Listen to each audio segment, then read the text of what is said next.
You know you're in for a lovely time when your game has more difficulty settings than Canada has aggressive drivers. I mean, look at this ridiculous selection here. I have less games on my 3DS library than this game has difficulties. There's everything from too easy to average to Heston World, whatever the fuck that means, to the game's own title apparently, to even... Ooh, impossible. I wanna play that. We'll just see about that one game. Throw in the fact that there's a super secret option to be unlocked by completing a Weekend Paradise on Postal difficulty, which one would assume means that also completing it on Impossible would suffice. And we really have some motivation here. Before we really get started though, I guess I should say that the version of the game that I'm referring to for this Masochist review is Postal 2 Complete on Steam. So what does Postal 2 consider to be impossible? Well, simply put, it means that you're about to experience some of the most brutally unforgiving gameplay that is guaranteed to destroy any self-confidence you may have had. But the long answer is this. All NPCs are now armed and dangerous and attack you on sight. You can't carry around any healing items. You only have access to one usable save after every checkpoint. NPCs have a little more health, and fire-based weaponry isn't as effective anymore, because reasons. Reading this difficulty description alone made me feel a little helpless. Compare that to earlier difficulties where only certain NPCs attack you, with others attacking only if you attack them first, and most don't even have a weapon. Healing items can be hoarded to your heart's content, and you can save all that you damn well please, albeit with some ridicule from the dude. My grandmother could beat the game if she saved as much as you do. Didn't you just save? Are you saving again?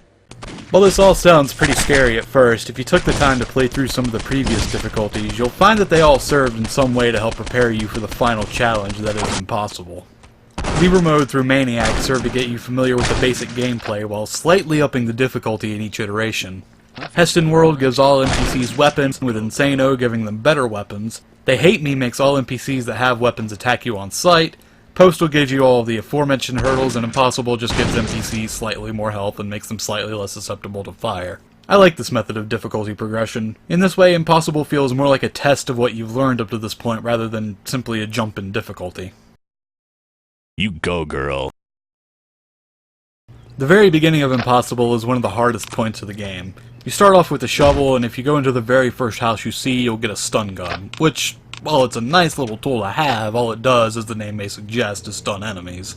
At least it gives you the opportunity to smack enemies with your shovel once they're down, but this usually requires 2 or 3 good whacks before the enemies finally die. Fortunately, after you kill an enemy, they'll drop whatever weapons they happen to be holding at the time, which is a huge help. I fucking get it, Death Message! The issue with this start, however, is that it's very easy to be overwhelmed early on due to a lack of useful weapons.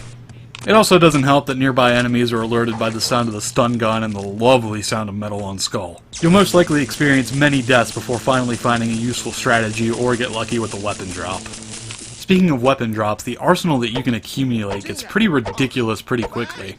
It won't take long at all for you to get your hands on weapons like the napalm launcher, MP5, missile launcher, and grenades.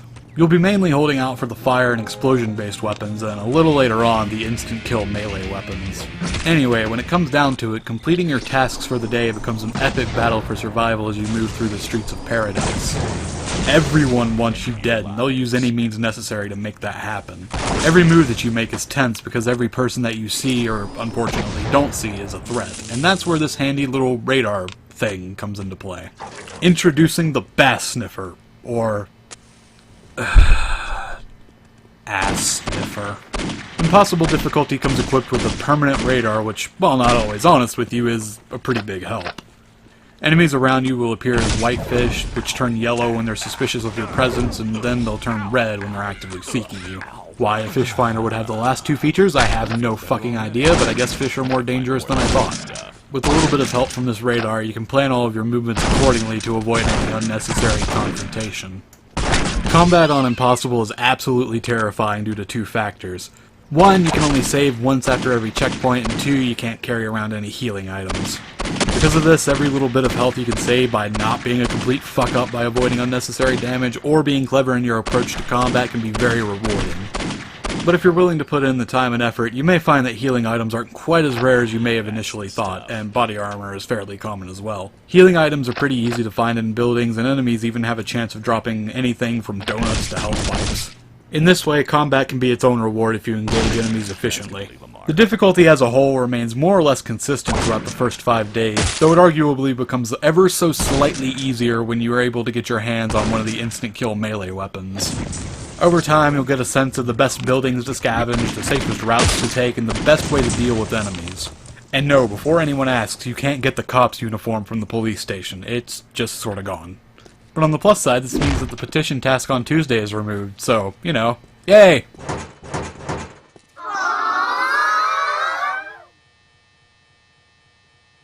Overall, the first 5 days on Impossible get a pass from me. I had a blast once I got past the initial learning curve and started finding all the hidden pickups and various vantage points in the game. Personally, this difficulty was a lot of fun with the right mix of challenge and risk versus reward. Although there is this one teensy tiny itty bitty just oh so small issue that I have. The fucking crashes! It's inevitable. You'll be going along, murdering all the things, conserving your save for what you consider to be the halfway point of a combat-heavy section, and then boom! Postal 2 has stopped working. I'm not proud of the things I've said when these crashes happen. That aside, though, the crashes are fairly infrequent, and they didn't dampen the overall experience for me too much. And then Apocalypse Weekend starts. Crashes. Crashes fucking everywhere. When it comes to Apocalypse Weekend, it's just sort of there. It's more or less the standard fare that you've come to expect from this section of the game, with the only real differences being, you know, one save after every checkpoint, and normally non-hostile NPCs now attack you on sight, which you're now a seasoned veteran of, so it really isn't a big deal. I really don't have too much to say about it. The final boss is the main point of Apocalypse Weekend that I feel needs addressing. It's just as annoying as ever, but now with more health and faster chucking of Gary heads at you. I can't believe I just said that, but that's about it.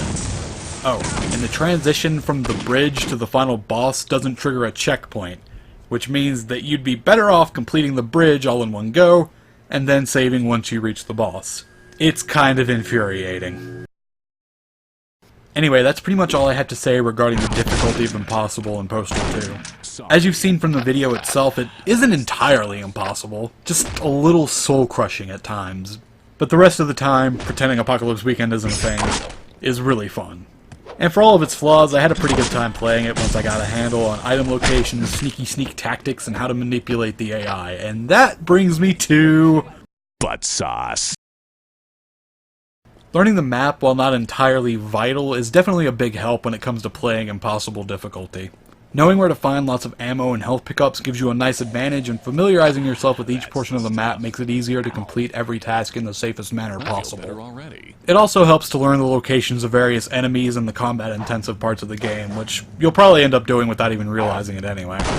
Combat itself is best done at long range for the most part.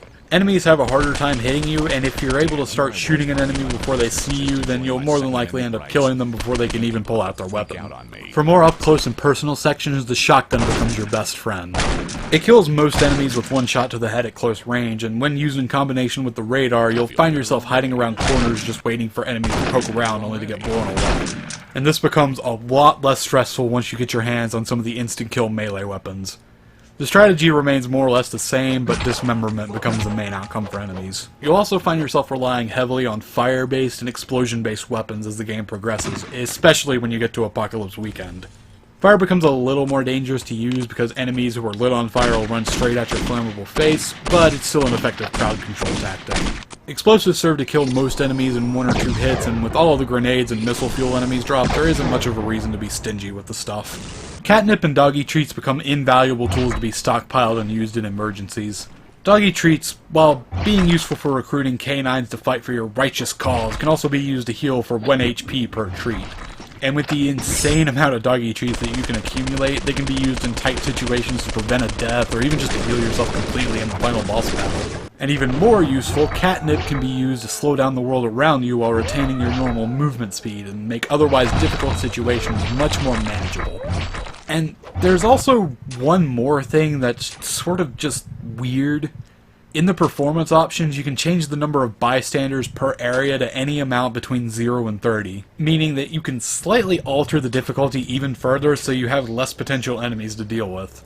This only changes the amount of people in the streets and in places like the library, but it still makes the game a lot more manageable in some parts. There's also an auto-aim option that you can enable if you're that sort of person, which arguably can make the game a little more easy. I call this easy impossible difficulty. Alright, so let's say that we employed all of these strategies into the gameplay and finally came out successful in bringing down Mike J. Spoiler, I guess. After the credits roll and the sun is set, what are we left with? Will our hardships be rewarded with a pat on the back and a cheery "good job" from the game that has more or less just afflicted us with Stockholm Syndrome by this point? You gotta be fucking kidding.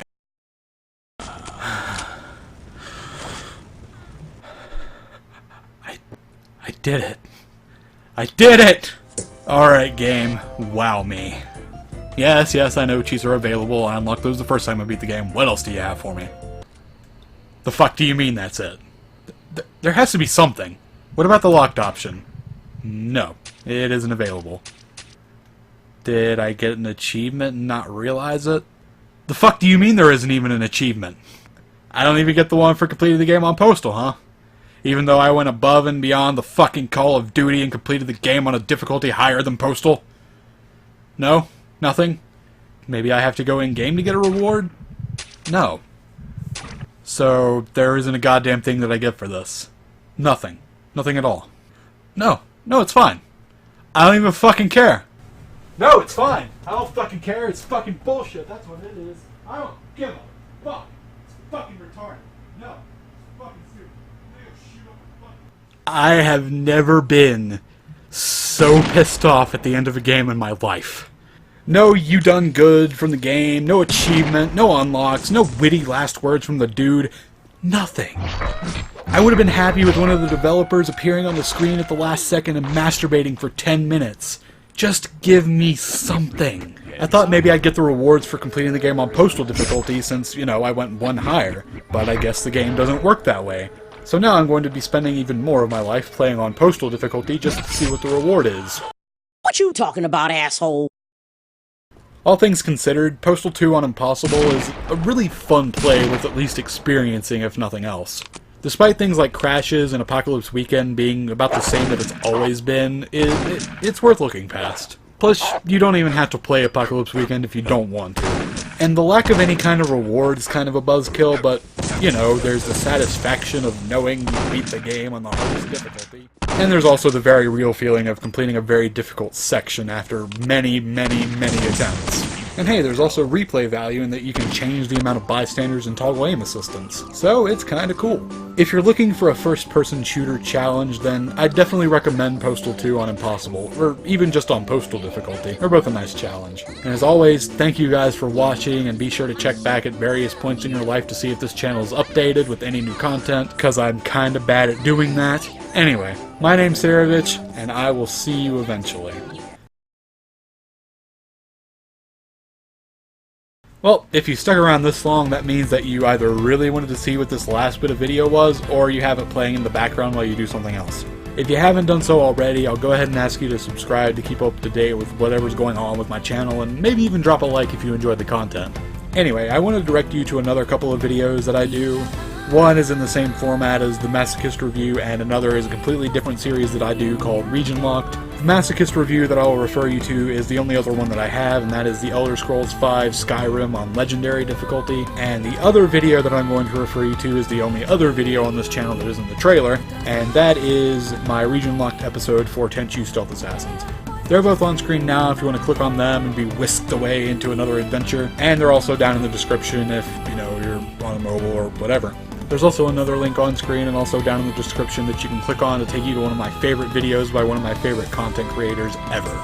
Again, thanks for watching, and thanks for whatever you do. Now, go!